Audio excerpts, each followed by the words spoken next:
इसमें test number 5 देखने वाले हैं, जो टोटल 100 क्वेश्चन देखने वाले हैं दोस्तों। इससे पहले का टेस्ट आप नहीं देखे हैं तो हमारा यूट्यूब चैनल पर प्लेलिस्ट बनाकर डाल दिया गया, वहाँ से आप लोग देख सकते हैं। तो चलिए दोस्तों, बिना देरी के हम लोग क्वेश्चन कर पढ़ते हैं। क्वेश्चन नंबर पहला बोलता है कि निम्न में से किस पुराण का संबंध गुप्त वंश से था। तो किस पुराण का संबंध दोस्तों गुप्त वंश से था, तो याद रखना है आपका वायु पुराण से। वायु पुराण का संबंध दोस्तों गुप्त वंश से था, याद रखना है। विष्णु पुराण का दोस्तों मौर्य वंश से था। और मत्स्य पुराण दोस्तों आपको बताना है इसको किस वंश से था, तो मत्स्य पुराण दोस्तों सातवाहन वंश से था। नेक्स्ट है कि सांख्य दर्शक के प्रवर्तक निम्न में से कौन थे। तो सांख्य दर्शक के दोस्तों प्रवर्तक याद रखना है कपिल थे। सांख्य दर्शन के कपिल थे। न्याय दर्शन के दोस्तों कपिल थे। और पतंजलि दोस्तों आपको पता है किसके थे। और चवार को भी आपको दोस्तों कमेंट बताना है कि किसके थे। नेक्स्ट है कि निम्न में से कौन सा कथन सही नहीं है। पहला कथन दोस्तों कि कन्नड़ साहित्य का त्रिरत्न पंप, पोन और रत्न है, जो कि बिल्कुल सही है। नेक्स्ट है कि तमिल साहित्य का जो त्रिरत्न है कंबन है, ओटकूटन है और पुंगलेंदी है, ये भी सही है दोस्तों। फिर चोलकालीन सिक्के कालूनी जो कि चांदी के थे। तो देखिए, तो तीसरा ऑप्शन है दोस्तों बी गलत हो जाएगा, सी गलत हो जाएगा, तो यह आपका सम्मिलित नहीं है। चलिए नेक्स्ट क्वेश्चन है क्वेश्चन नंबर 4।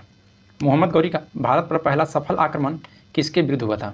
तो मोहम्मद गौरी का दोस्तों जो भारत पर पहला सफल आक्रमण हुआ था यह मुल्तान के विरुद्ध हुआ था, याद रखना है मुल्तान के विरुद्ध है।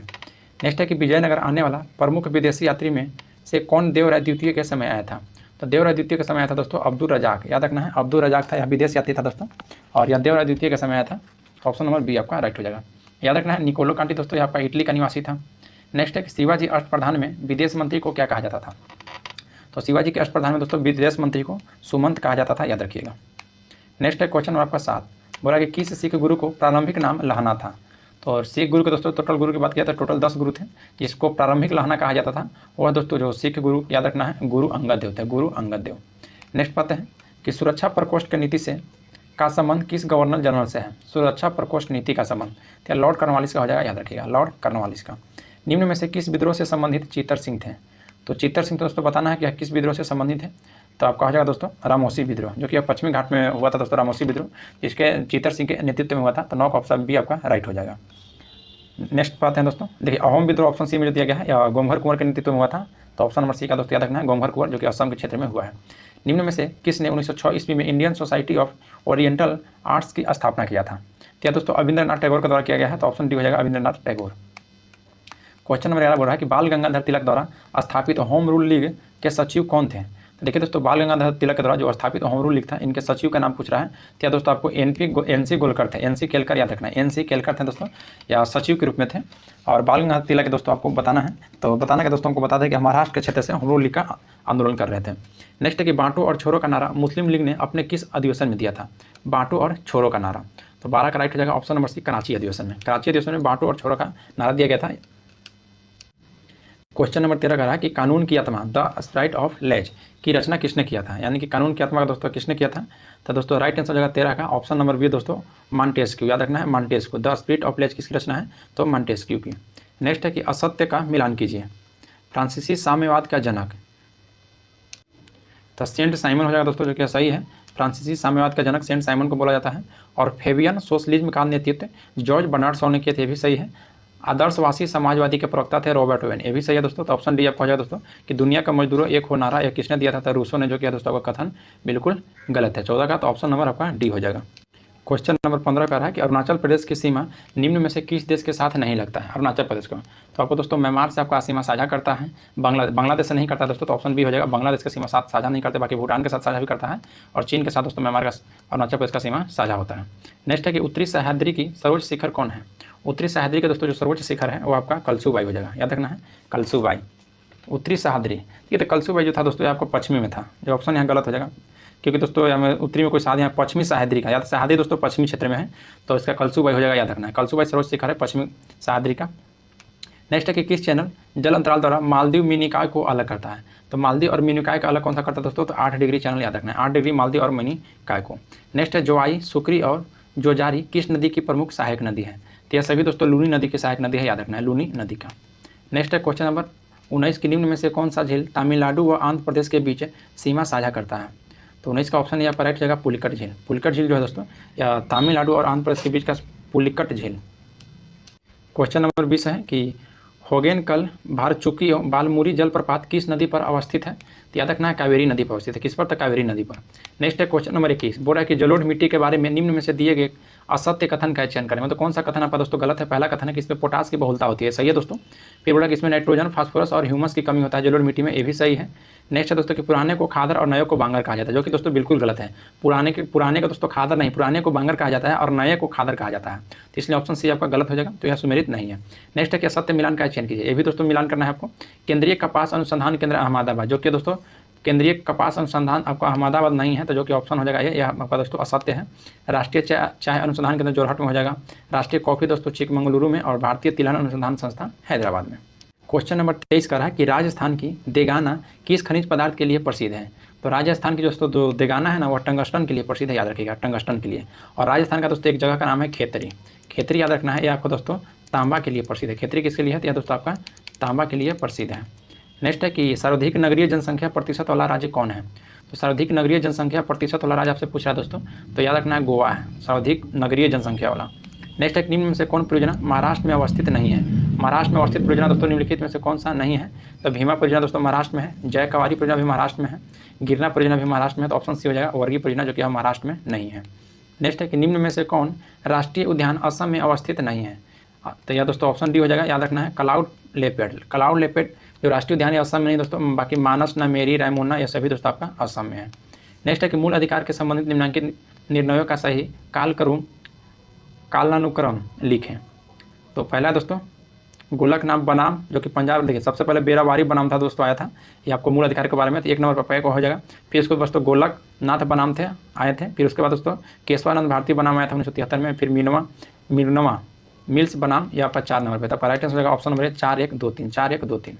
चलिए नेक्स्ट क्वेश्चन पाते हैं। क्वेश्चन नंबर आपका 28, भारतीय संविधान का कौन सा अनुच्छेद उपराष्ट्रपति के पद को निरूपित करता है। तो उपराष्ट्रपति के पद को निरूपित करता है दोस्तों अनुच्छेद 63 है। अनुच्छेद 63 में दोस्तों याद रखना है उपराष्ट्रपति पद का निरूपित करता है। नेक्स्ट क्वेश्चन है क्वेश्चन नंबर 29, निम्नलिखित में से कौन एक समिति पंचायती राज संस्था से संबंधित नहीं है। तो पंचायती राज संस्था से तो देखिए दोस्तों जो PVN राव समिति है पंचायती राज से संबंधित नहीं है। बाकी LM सिंघवी भी है दोस्तों, अशोक मेहता समिति और बलवंत राय मेहता समिति, ये तीनों समिति पंचायती राज से संबंधित है। नेक्स्ट पाते हैं क्वेश्चन नंबर 30। क्वेश्चन 30 का रहा है कि 1862 ईस्वी में निम्नलिखित में से किस भारतीय को तत्कालीन वायसराय लॉर्ड कैनिंग ने अपनी विधान परिषद में नामित किया था। तो वह दोस्तों देखिए बनारस के राजा को किए थे, पटियाला के महाराजा को और सर दिनकर राव को, तो ऑप्शन डी हो जाएगा उपयुक्त सभी को। नेक्स्ट है कि संविधान सभा के सदस्यों से अनुसूचित जनजाति के सदस्यों की संख्या कितनी है। अनुसूचित जनजाति के सदस्यों की संख्या दोस्तों 33 से याद रखना है। नेक्स्ट पाते हैं क्वेश्चन नंबर 32। क्वेश्चन 32 कहता है दोस्तों कि स्वतंत्र भारत के पहले मंत्रिमंडल के संबंध में किसका मिलान गलत है। तो पहला मिलान है दोस्तों कि श्रम मंत्री जो कि जगजीवन राम को था, ऐसा ही है दोस्तों। श्रम विभाग के जो मंत्री थे जगजीवन राम थे। रक्षा विभाग के मंत्री दोस्तों बलदेव सिंह थे। रेलवे के जॉन मथाई और विधि के जोगिंद्र नाथ मंडल। इसका दोस्तों ऑप्शन सी आपका हो जाएगा, जो कि यह दोस्तों सुमेलित नहीं है, तो 32 का option number C. Next question है क्वेश्चन नंबर दोस्तों आपका 33। क्वेश्चन 33 क्या कर रहा है ध्यान दीजिएगा, ये भी दोस्तों आपको मिलान करना है। भाग 11, 15, 17, 18, 20। तो चलिए दोस्तों इसको हम मिलान कर लेते हैं। भाग 11 किससे है, भाग 15 दोस्तों देखिए जो पहले आएगा पहले उसको बना। भाग 15 आपका निर्वाचन से हो जाएगा, भाग 15 निर्वाचन से होगा दोस्तों। भाग 18 दोस्तों राष्ट्रीय आपातकाल से हो जाएगा, और भाग 20 संविधान संशोधन से हो जाएगा। बच गया दोस्तों भाग 11 और भाग 12।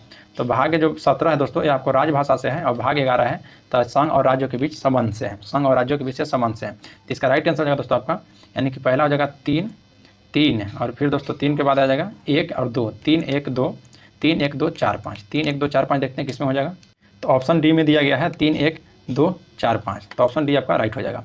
नेक्स्ट है कि निम्नलिखित में से कौन महासागरीय धारा हिंद महासागर से संबंधित है। तो हिंद महासागर से संबंधित है दोस्तों आपको अगुलहास धारा, याद रखना है। अगुलहास धारा जो है यह महासागरीय धारा दोस्तों हिंद महासागर का है।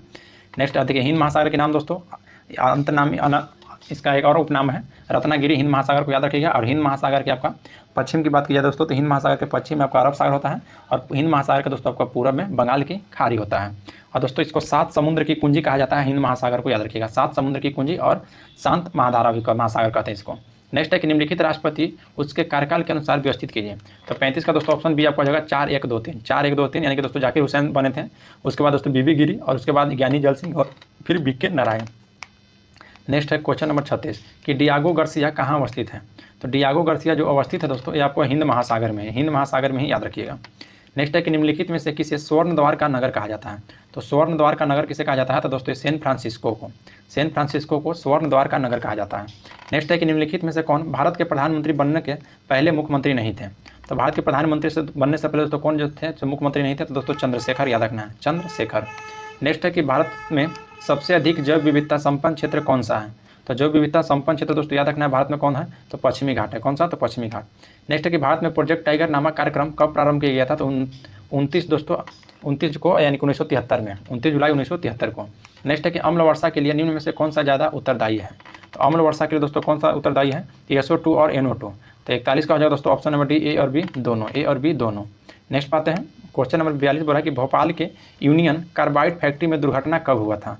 क्या दोस्तों मिथाइल आइसोसाइनेट के जिसको बोला जाता है, तो आपको याद रखना है, आपको 3 दिसंबर 1984 को हुआ था, 3 दिसंबर 1984 को। एक पारसेक कितने प्रकाश वर्ष के बराबर होते हैं, तो एक पारसेक बराबर दोस्तों आपको याद रखना है 3.26 प्रकाश वर्ष, 3.26 प्रकाश वर्ष के बराबर होता है। क्वेश्चन है दोस्तों 44, निम्न में से किस उपकरण के द्वारा ध्वनि ऊर्जा को विद्युत ऊर्जा में रूपांतरण किया जाता है, तो ध्वनि ऊर्जा को दोस्तों विद्युत ऊर्जा में रूपांतरण करेगा आपका माइक्रोफोन। नेक्स्ट है कि सरल आवर्त गति करने वाला कण जब अपनी मध्यमान स्थिति में से गुजरता है तो निम्न में से कौन अधिकतम होता है, तो दोस्तों आपको गति ऊर्जा अधिकतम हो जाता है, याद रखिएगा। नेक्स्ट है ध्वनि के किस गुण के कारण तेज या मंद सुनाई देता है, तो तेज या मंद जो सुनाई देता है दोस्तों यह याद रखना है आपको प्रबलता के कारण। किसके कारण, तो प्रबलता के कारण। क्वेश्चन नंबर आपको 47, ठोस में ऊष्मा का संचरण किस विधि के द्वारा होता है, तो दोस्तों चालन विधि के द्वारा। ठोस में दोस्तों चालन विधि के द्वारा होता है। क्वेश्चन नंबर 48 का रहा है कि निम्न में से किस रंग के प्रकाश का परिकिरणन सबसे कम होता है, तो प्रकाश का दोस्तों आपसे परिकरणन पूछा है, तो लाल रंग का परिकरणन सबसे कम होता है और लाल रंग का तरंगदैर्घ्य सबसे अधिक होता है। और बैंगनी रंग का दोस्तों आपको बताना है परिकिरणन सबसे कम हो जाता है, अधिक हो जाता है, और तरंगदैर्घ्य सबसे कम हो जाता है। नेक्स्ट है कि सबसे अधिक आयनन क्षमता किस किरण को होता है, तो सबसे अधिक आयनन क्षमता दोस्तों अल्फा किरण को होता है, याद रखना है अल्फा किरण को। सबसे पहले इलेक्ट्रॉन का आवेश का सफलतापूर्वक निर्धारण किसने किया है, तो दोस्तों मिलिकन के द्वारा, याद रखना है सबसे पहले इलेक्ट्रॉन के आवास का सफलतापूर्वक निर्धारण किया गया है। नेक्स्ट है कि किस तत्व का इलेक्ट्रॉन बंधुता सबसे अधिक है, तो सबसे अधिक दोस्तों आपका क्लोरीन का हो जाएगा, ऑप्शन बी क्लोरीन का। नेक्स्ट बात है कि निम्न में से किस अम्ल को म्यूरिएटिक अम्ल कहा जाता है। म्यूरिएटिक अम्ल दोस्तों किस अम्ल को कहा जाता है, तो दोस्तों हाइड्रोक्लोरिक अम्ल को, तो ऑप्शन सी ये हो जाएगा HCl। नेक्स्ट है कि एलपीजी का प्रमुख घटक निम्न में से कौन सा है, तो एलपीजी का प्रमुख घटक हो जाएगा दोस्तों ब्यूटेन याद रखना है, प्रमुख घटक हो जाएगा आपका ब्यूटेन, तो 53 का ऑप्शन नंबर सी। नेक्स्ट है कि निम्न में से किस प्रोड्यूसर गैस के नाम से जाना जाता है, तो प्रोड्यूसर गैस के नाम से दोस्तों याद रखना किसे जाना जाता है, तो CO+N2 को, CO+N2 ऑप्शन नंबर ए आपका राइट हो जाएगा। क्वेश्चन नंबर आपका 55 बोल रहा है कि मिलेराइट किसका अयस्क है, तो मिलेराइट दोस्तों आपका निकेल का अयस्क है, ऑप्शन ए हो जाएगा निकेल। लार ग्रंथि में निम्न में से कौन सा एंजाइम का श्रवण नहीं होता है, तो लार में दोस्तों कौन सा एंजाइम का श्रवण नहीं होता है, तो 56 का राइट हो जाएगा ऑप्शन नंबर सी दोस्तों पेप्सिन का श्रवण लार एंजाइम में नहीं होता, बाकी होता है टाइलिन का होता है दोस्तों, मंड का भी होता है, तो 56 का ऑप्शन नंबर सी हो जाएगा। नेक्स्ट है कि चपटे कृमि का उत्सर्जन निम्न में से किसके द्वारा होता है, तो चपटे कृमि का जो उत्सर्जन होता है यह ज्वाला कोशिका के द्वारा होता है, याद रखिएगा। नेक्स्ट है कि निम्न में से कौन कर्ण अस्थियां नहीं है, कर्ण की अस्थि पूछा दोस्तों, मतलब कान में कौन सा हड्डी इसमें से नहीं है। कान में दोस्तों टोटल 3 हड्डी पाए जाते हैं, तो इसमें दोस्तों वही पूछा कि कौन है और कौन नहीं है, तो इसमें पूछा है नहीं, तो याद रखना है दोस्तों जो ह्यूमरस है ये आपकी कान की हड्डी नहीं है, याद रखना ह्यूमरस कान की हड्डी नहीं है, बाकी मैलियस इंकस और अस्टेपिज, जो कि अस्टेपिज सबसे दोस्तों छोटी हड्डी होती है वह की कान में, तो मैलियस इंकस अस्टेपिज याद रखना है, आप कहाँ में देखने के लिए मिलता है, तो कान में।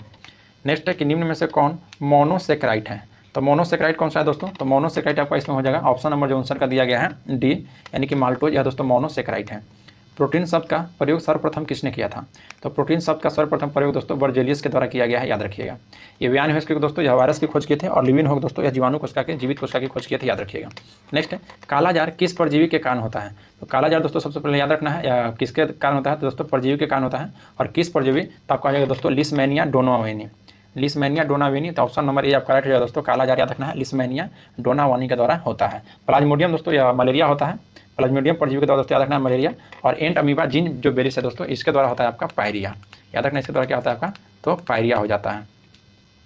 और ट्रिप्नोसोमा जो दिया गया दोस्तों, तो ट्रिप्सोमिया प्रोटोजोआ के कारण याद रखना है निंद्रा रोग होता है आपको। नेक्स्ट है क्वेश्चन नंबर 62 बोल रहा है कि उच्च श्वसन में कितना प्रतिशत ऑक्सीजन छोड़ा जाता है, तो राइट हो जाएगा दोस्तों आपका 62 का ऑप्शन बी, यानी कि 17% ऑक्सीजन को छोड़ा जाता है, याद रखिएगा। लिया जाता है कितना परसेंट दोस्तों, ग्रहण किया जाता है आपका 21%। नेक्स्ट है कि कंप्यूटर का पितामह कहा जाता है, तो कंप्यूटर का पितामह दोस्तों चार्ल्स बेबेज को कहा जाता है, याद रखिएगा। नेक्स्ट है कि भारत का पहला इक्वा पार्क किस राज्य में स्थापित किया गया है, भारत का पहला इक्वा पार्क आपको अरुणाचल प्रदेश में खोला गया, याद रखना किसमें, तो अरुणाचल प्रदेश में। नेक्स्ट है कि विश्व हिंदी सम्मेलन की मेजबानी करने वाला प्रशांत क्षेत्र का पहला देश कौन है, तो प्रशांत क्षेत्र का दोस्तों पहला देश आपका फिजी है, याद रखिएगा। नेक्स्ट है कि इसरो के सबसे भारी रॉकेट LVM-3 ने कितने उपग्रहों को ऑर्बिट में स्थापित किया है, तो याद रखना दोस्तों टोटल 36, अभी कितने को दोस्तों, तो 36 को। हाल ही में BCCI के नए अध्यक्ष के रूप में किसे चुना गया है, तो BCCI के नए अध्यक्ष जो चुना गया है या दोस्तों आपको रोजर बिन्नी को। नेक्स्ट है कि निम्नलिखित में से साहित्य लहरी के लेखक कौन है, साहित्य लहरी के लेखक दोस्तों सूर्यदास थे, याद रखना सूर्यदास। निम्न में से देश रत्न के उपनाम से किस व्यक्ति को जाना जाता है? तो देश रत्न के नाम से दोस्तों डॉक्टर राजेंद्र प्रसाद को जाना जाता है, डॉक्टर राजेंद्र प्रसाद को। नेक्स्ट है कि IMF के अनुमानों के अनुसार 2022 में PPP आधारित प्रति व्यक्ति GDP के द्वारा दुनिया का सबसे बड़ा अर्थव्यवस्था किस देश की है? तो राइट आंसर है दोस्तों ऑप्शन नंबर ए, चीन की है, याद रखिएगा, चीन की। नेक्स्ट है क्वेश्चन नंबर 71, बोल रहा है कि वायुसेना दिवस किस तिथि को मनाया जाता है? तो वायुसेना दिवस दोस्तों याद रखना है आपको, ये आपको 8 अक्टूबर को मनाया जाता है, 8 अक्टूबर को। नेक्स्ट है कि विश्व व्यापार संगठन की स्थापना किस वर्ष किया गया था? तो विश्व व्यापार संगठन यानी विश्व व्यापार संगठन की स्थापना वर्ष 1995 में किया गया है, याद रखना है। कब? तो वर्ष 1995 में। नेक्स्ट है कि निम्न में से कौन कराची से प्रकाशित होने वाला समाचार पत्र था? तो कराची से प्रकाशित होने वाला जो समाचार पत्र है दोस्तों डॉन था, याद रखना। कौन सा? तो डॉन। नेक्स्ट है कि निजी क्षेत्र और बाजार को सापेक्ष राज्य व सरकार की भूमिका के आधार पर अर्थव्यवस्थाओं को कितने श्रेणी में वर्गीकृत किया गया है? तो याद रखना है दोस्तों टोटल 3। कितने वर्गीकृत किया है? तो 3 श्रेणियों में। नेक्स्ट है कि जर्मन और पोलैंड के बीच कौन सी अंतर्राष्ट्रीय सीमा है? तो जर्मन और पोलैंड के जो बीच है दोस्तों अंतर्राष्ट्रीय सीमा वह हिंडनबर्ग रेखा है, हिंडनबर्ग रेखा। नेक्स्ट है कि राज्यसभा के लिए नामांकित होने वाली प्रथम महिला फिल्म अभिनेत्री कौन थी? तो राज्यसभा में दोस्तों नामांकित होने वाली प्रथम महिला फिल्म अभिनेत्री याद रखना है आपको दोस्तों नरगिस दत्त थी, नरगिस दत्त। नेक्स्ट है कि दक्षिणी ध्रुव पर पहुंचने वाला विश्व का प्रथम व्यक्ति कौन था? तो विश्व का प्रथम जो व्यक्ति था दोस्तों वह एमंड सेन थे, एमुंड सेन। भारत में सबसे लंबा सड़क पुल कौन सा है? तो भारत का दोस्तों सबसे लंबा सड़क पुल आपको याद रखना है भूपेन हजारिका सेतु, भूपेन हजारिका सेतु। निम्नलिखित में से भारत का प्रथम पनडुब्बी कौन सी है? तो भारत का दोस्तों प्रथम पनडुब्बी आपको हो जाएगा INS Kaveri, INS Kaveri. Question number 80 कर रहा है कि खनन और उत्खनन में संलयन श्रम की प्रकृति को निम्न में से किसके जरिए संकेतित किया जाता है? तो 80 का आपका राइट आंसर है दोस्तों ऑप्शन नंबर ए, यानी कि red collar job, red collar job याद रखना है। देखिए दोस्तों यहाँ पर आपका रीजनिंग हो जाएगा, तो 81 का ऑप्शन बी हो जाएगा आपका दोस्तों। फिर 82 का है तो इसका स्क्रीनशॉट आप ले लीजिएगा, इसे PDF तो देंगे दोस्तों, तो वहाँ भी आपको आंसर दे देते हैं। इसका ऑप्शन सी हो जाएगा 82 का। 83 का दोस्तों आपका डी हो जाएगा। 84, देखिए 84 का आपका आंसर दोस्तों बात की जाए तो 84 का हो जाएगा आपका ऑप्शन नंबर ए। फिर 85 दोस्तों ऑप्शन सी हो जाएगा। 86 भी ऑप्शन सी हो जाएगा आपका। क्वेश्चन 87 का आंसर आपको दोस्तों सी हो जाएगा, और 87 का सी, और 88 यानी कि ऑप्शन डी हो जाएगा। चलिए नेक्स्ट पाते हैं 89, स्क्रीनशॉट यहाँ से लीजिएगा। 89 का आंसर 89 का दोस्तों ऑप्शन नंबर डी हो जाएगा आपका। नेक्स्ट है दोस्तों कि एक विद्यालय अध्यापकों में प्रत्येक ने उतने रुपये दिए जितना कि अध्यापक दिए थे, कुल धन आपका थी आ जाएगा दोस्तों, तो इसका ऑप्शन नंबर ए हो जाएगा। नेक्स्ट है 91 बोल रहा है कि निम्नलिखित वाक्यों में अशुद्ध वाक्य को पहचानना है, अशुद्ध है यानी कि गलत को पहचानना है। पहला बोल रहा है कि श्रीमती इंदिरा गांधी भारत को प्रधानमंत्री थी, ठीक है दोस्तों, श्रीमती जो इंदिरा गांधी थी, यहाँ सिर्फ गांधी है, इंदिरा गांधी प्रधानमंत्री थी। मेरे ऊपर कृपा करें, मेरे ऊपर कृपा करें बिल्कुल गलत है दोस्तों, या मेरे ऊपर कृपा करें ऐसे नहीं होगा। नेक्स्ट मेरे घर के सामने पाठशाला है, सही है। मेरे वहाँ भारी भीड़ थी, ये भी सही है। चलिए नेक्स्ट पाते हैं। इत्यादि शब्द का संधि विच्छेद करना है दोस्तों, इत्यादि शब्द का संधि विच्छेद, तो इति प्लस आदि, इति प्लस आदि हो जाएगा। नेक्स्ट है कि निम्नलिखित में से कौन सा शब्द बहुब्रीहि समास का उदाहरण है? तो बहुब्रीहि समास का उदाहरण दोस्तों दशानन हो जाएंगे। निम्नलिखित में से एक स्वर्ण का परिवाची शब्द नहीं है, स्वर्ण का, तो श्रवण का परिवाची शब्द दोस्तों हिरण्या नहीं हो जाएगा, बाकी हो जाएगा दोस्तों हेम हो जाएगा, हाटक हो जाएगा, कलघौत हो जाएगा। नेक्स्ट है कि हिंदी में कुल कितने सर्वनाम हैं? हिंदी में कुल सर्वनाम दोस्तों याद रखना है 11 है, हिंदी में कुल सर्वनाम 11 है, तो ऑप्शन आपका सी राइट हो जाएगा। टोटल इसमें 100 क्वेश्चन दिया गया था जो कि हम लोग देख लिए हैं। अगर देखिए दोस्तों हम लोग कोशिश तो किए हैं कि सभी का आंसर आपको राइट ही बताने की कोशिश करते हैं, एक आध हो सकता है दोस्तों मिस्टेक की वजह से हो जाए, तो उसके लिए दोस्तों हम फिर आपको कमेंट में बता देते हैं। तो अगर कुछ गलती होगा दोस्तों तो आप जरूर उसमें बताइए कमेंट में कि यहाँ इसका आंसर क्या होगा। ऐसे तो दोस्तों कोशिश रहता है कि 100 का 100 क्वेश्चन का आंसर आपका सही दिया जाए। तो चलिए दोस्तों अगर वीडियो आप लोग अच्छा लगा हो तो लाइक जरूर कीजिएगा, और हमारा यूट्यूब चैनल पर पहली बार है तो चैनल को सब्सक्राइब कर लीजिएगा। मिलते हैं आपसे नेक्स्ट वीडियो में। जय हिंद दोस्तों।